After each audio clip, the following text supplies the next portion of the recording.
Attacker's presence in the state continues to be a stabilizing influence. He's largely responsible for the recent influx of weapons into the country in clear violation of the joint signatory framework. His reputation as a dangerous arms dealer is well deserved. Orders are to terminate.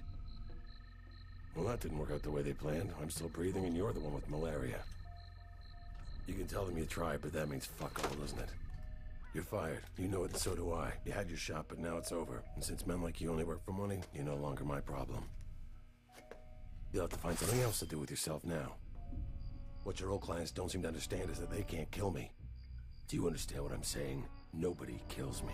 Nobody. The world of Far Cry 2 is filled with all sorts of nasty people, but the real star is the setting itself, a daunting 50 square kilometers of African landscape. Aside from providing the opportunity to soak up an amazing sunset, Far Cry 2's terrain brilliantly harmonizes with the first-person combat.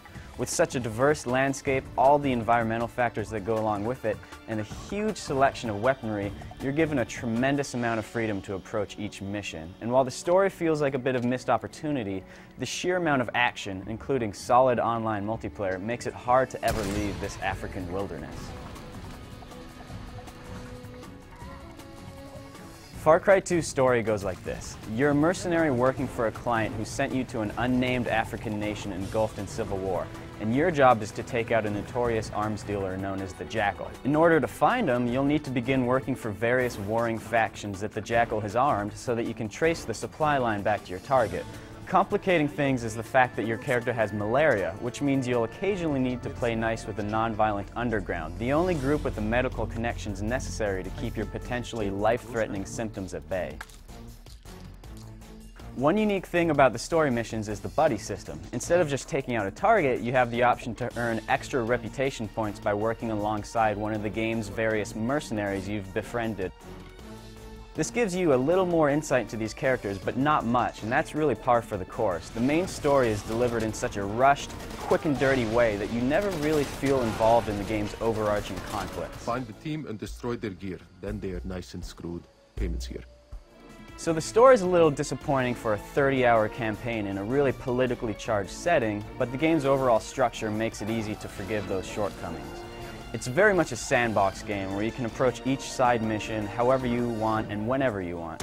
The great part about the side missions is how they give you these rewards that feed off the needs and progressing through the story in a really interesting way. You can assassinate people to earn diamonds to buy new guns and upgrade your safe house. You can take out weapon convoys to unlock new guns for purchase, and you can even deliver transit papers to refugees for malaria medication, and that'll keep your stamina and health up along the way. That freedom in choosing your mission extends to how you approach them as well, and that's where Far Cry 2 really shines. If your job is to take out a key figure hidden in a jungle camp, you'll want to wait until night and stalk him down with a machete under the cover of darkness. If it's a windy day and you need to take out a bandit outpost in the dry plains, you can start a fire from far away with a flare gun and let the breeze spread the fire toward them, finishing off the survivors with a sniper rifle. But watch out, weapons will show dirt, they'll jam, and they'll even break. You need to heal yourself in battle as well, like snapping a broken bone into place and yanking bullets out of your arm. This all gives the combat a really unique, sort of desperate and improvised feeling, which makes it a lot of fun. With so much ground to cover, you'll find lots of vehicles too, like SUVs, licensed Jeeps, riverboats, dune buggies, hang gliders, and lots of others. And all that ground that you cover looks really great. Maybe not as great as Crysis, but certainly a lot more diverse in its landscape. You'll see dense forests, rolling plains, arid deserts, rocky badlands, and even run-down villages. Adding more value to the game is the multiplayer, and while the gameplay modes are nothing we haven't seen before, the game comes with an intuitive but really robust map editor on all three versions. It's kind of hard to predict how well it'll be used by players, but it has all the potential in the world to add tons of life to the online side of Far Cry 2. Unlike the first Far Cry, this game will be available on all three platforms: PC, Xbox 360, and PlayStation 3.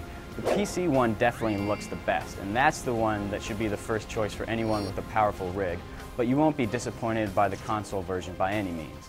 No matter which system you pick it up for, Far Cry 2 is a great shooter that'll keep you lost in the wilderness for a long, long time.